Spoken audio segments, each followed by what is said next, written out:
Alright, we're going to go ahead and solve and graph the solution set on the real numbers, on the real number line. And the inequality here is 4x squared plus 7x minus 3. So first we're going to bring everything to one side and set it less than 0. And now that's my first step. My second step is to solve for boundary points.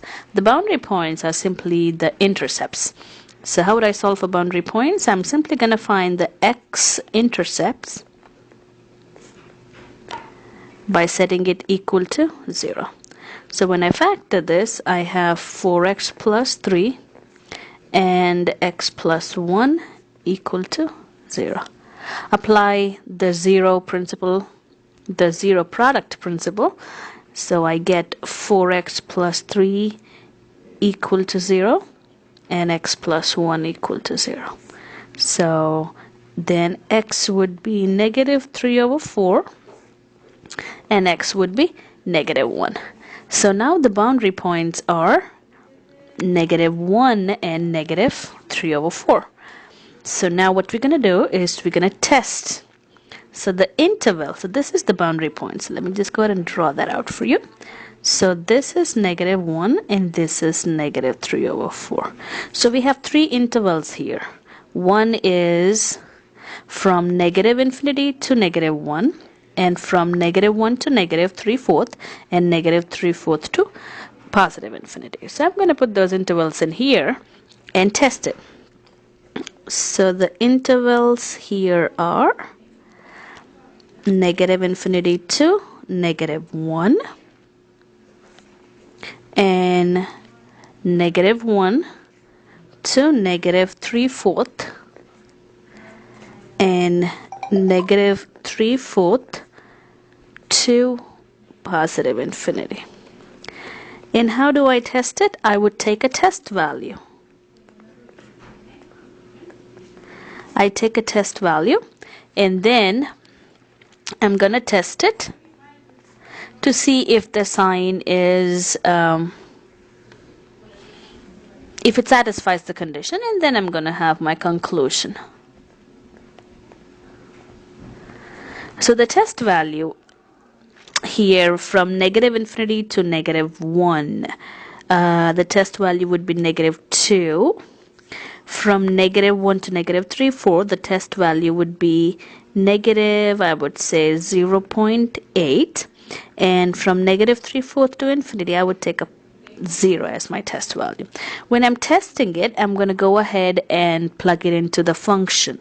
So that is 4 times negative 2 squared plus 7 times negative 2 plus 3. And I'm going to check if that is greater than or less than 0. When I plug in the value, I would get 5. And this would be equal to 5. And 5 is less than 0. That is a false statement. So that means negative infinity to negative 1 does not belong to the solution set. Now I'm going to take negative 0.8, plug it into the function. So 4 times negative 0.8 squared plus 7 times negative 0.8 plus 3. And that would give me negative 0.04 actually. Negative 0.04, and that is less than 0. That is less than 0. That is a true statement. So this belongs to, so this function, this interval, negative 1 to negative 3/4, belongs to the solution set. Now when I plug in 0, 4 times 0 squared plus 7 times 0 plus 3, I get 3 less than 0. That's a false statement, so this one does not. So negative 3 over 4 to negative infinity does not belong to the solution set. So only that is a true statement. This is a true statement, so this belongs. This was a false statement, so this does not belong. So this one is wrong, this is belongs, and this does not belong. So now the solution set is, so when I draw a number line, I would have -1, -3/4. The solution set would be from -1 to -3/4. This would be my solution set. So for solve and graph the solution set on the real number line, this is a rational function. My first step is to x plus 1 over x plus 3 minus 2 less than 0. And I'm going to go ahead and find the common denominator, which is x plus 3 times x plus 1 minus 2 times x plus 3 should be less than 0. So I have x plus 1 minus 2x minus 6 over x plus 3 less than 0. So I would end up getting -x minus 5 over x plus 3 less than 0. Then the next step is to find the values with the numerator is 0 and the denominator is 0. So I'm going to find with the numerator is 0 first. The numerator is 0. How do I find that? I'm simply going to set the numerator equal to 0. So I get x is equal to -5. Step 3 is to see whether the denominator is 0. So I'm simply going to set the denominator equal to 0. So I get x is equal to -3. Now the boundary points here are -5 and -3. So now when I draw it on a number line, when I draw this on the number line, I have -5 and -3. So the interval would be from -∞ to -5, -5 to 3, and 3 to +∞. So I'm going to go ahead and test these I'm going to go ahead and test the boundary points. So the interval is -∞ to -5 and -5 to -3 and -3 to infinity. So this is my interval and my test values. I'm going to take test values and I am going to test them. This is a test value. I am going to test it and then I'm going to have my conclusion. So if I take a test value between -∞ to -5, I would have -6. -5 to -3, I would take a -4. -3 to infinity, I would take a 0. Now what you're going to do is you're going to take -6 and plug it into the function. So that is negative of -6 minus 5 over -6 plus 3. And this would give me a -0.33, and that is less than 0. That's a true statement. So -∞ to -5 does belong to the solution set.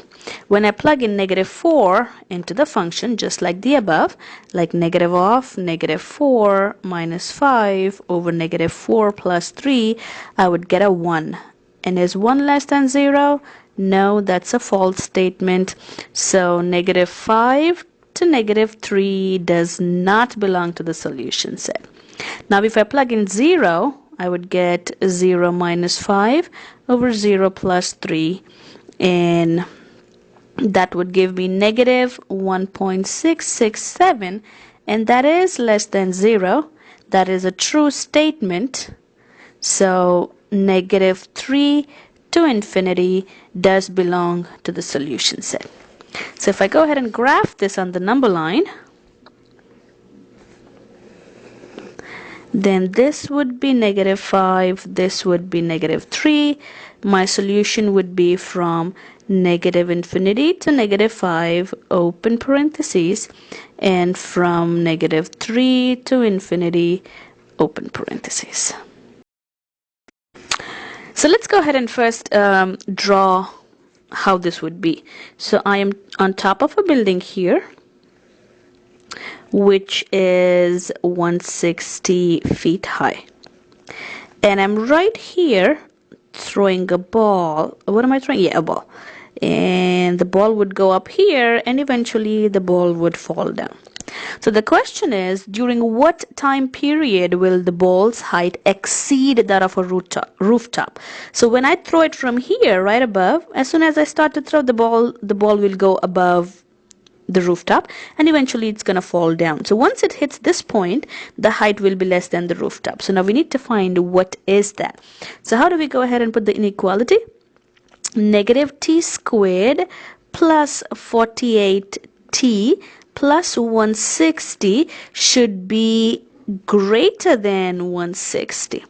Remember, you bring everything to one side. So negative t squared plus 48t plus 160 minus 160 should be greater than 0.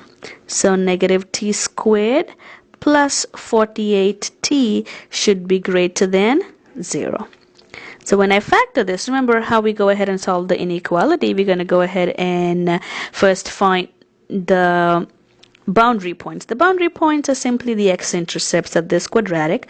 So I am going to go ahead and take negative 16t out. That gives me t minus 3 greater than 0. So using the principle of zero product, am I saying it right? Yeah, sometimes I just forget my words. It would be zero product principle. Applying the zero product principle, I would have my intercept to be t is equal to 0 and t is equal to 3. So what I'm going to do right here is we're going to go ahead and use the boundary points. So the boundary points here are 0 and 3. So the interval would be negative infinity to 0, 0 to 3, and 3 to infinity. So let me go ahead and put my interval. Negative infinity to 0, 0 to 3, and 3 to infinity. Going back and putting my parentheses. This is my interval. I'm going to take a test value, and I'm going to test it, and then eventually I'm going to conclude which would be my solution set. From negative infinity to 0, I'm going to take negative 1 as a test value. From 0 to 3, I would take 1. From 3 to infinity, I would take 4. And when I go back and plug it in, negative 16, negative 1 squared, let me go back and check the function. It is positive 48. Plus 48 times negative 1. And that would give me negative 64, which is not greater than 0. So this is a false statement. And when I go ahead and plug in 1, negative 16 times 1 squared plus 48 times 1, I would get 32, which is greater than 0, and that's a true statement. And when I go ahead and plug in 4, negative 16 times 4 squared plus 48 times 4, I would end up getting negative 64, which is greater than 0. That's again a false statement. So because this is false, the interval negative infinity to 0 is not in the solution set. 0 to 3 is a true statement, so that is in the solution set. And 3 to infinity is also false, so that is not in the solution set. So the time where the height of the ball would be above 160 is between 0 and 3 seconds. So right after 3 seconds, the ball falls down. See, it's going to be, let me go ahead and draw that for you. So as soon as you start throwing the ball, as soon as I start throwing the ball, the height of the ball would be above the rooftop, and slowly the ball starts to fall down. And the duration where the ball is above the rooftop, and this duration of the ball would be from 0 to 3 seconds.